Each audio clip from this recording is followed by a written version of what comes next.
Hay gente con dinero, hay gente con clase, la gente cree que es lo mismo, pero no, claramente no. Si tú ves, por ejemplo, tocar la armónica en el viaje a Europa, en el recorrido a Europa, que se hacía cuando era la Blues Caravan que organizaba Willie Dixon. Willie Dixon, gran compositor, gran guitarrista y sobre todo un bajista impresionante y un gran empresario, que a él se le ocurrió reunir a sus mejores colegas y hacer las caravanas de blues cada año por Europa. Entonces, bueno, te trajo a Europa a Howlin' Wolf y trajo a Europa a Pinto Perkins y trajo a Big Mama Thornton, trajo a Little Walter, trajo a Muddy Waters. ¿Quién más? Trajo a todo el mundo. Y entre la gente que trajo está uno de mis ídolos del blues, que es Sonny Williamson II. Sonny Williamson, que no era Sonny Williamson, era un señor que se puso el nombre de otro armoniquero para saltar a la fama sin tener que pasar por muchos problemas. Sonny Williamson le faltaban dientes, era enormemente desgarbado,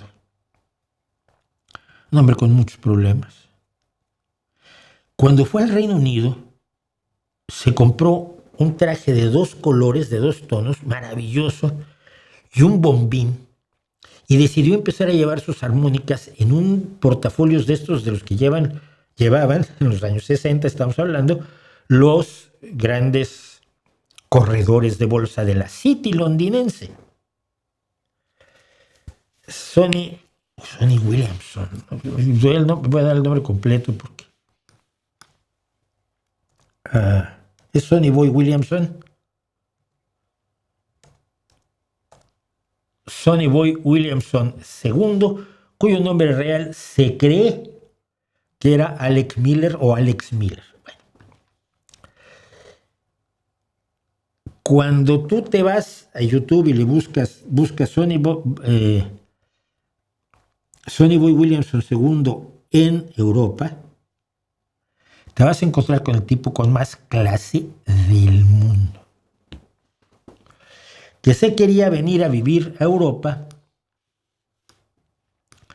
porque aquí lo trataban como persona. Y eso le parecía maravilloso a él, que en Estados Unidos siempre lo trataban como un señor de segunda. Está aquí. Señor Sonny Boy Williamson II, que no era ni Sonny Boy ni Williamson ni segundo. Esa clase para ponerte el bombín la tendría mi abuelo, con mucho, que tiene un bombín en la foto que yo tengo de él, pero nada más. El señor tenía más clase que nada. Y verlo tocar la armónica y verlo cantar en los viajes que hicieron a Europa, otro mundo. En Estados Unidos era un negro más el que maltrataban. Y así lo decía. Entonces, claro, hay gente que tiene muchísima clase sin tener un centavo. Y hay millonarios como Donald Trump que la clase no la han visto ni en foto. Porque si vieran esta fotografía de Sonny Boy Williamson II o Sonny Boy Williamson Jr., Sonny Boy Williamson II, tampoco reconocerían la clase que tiene este señor.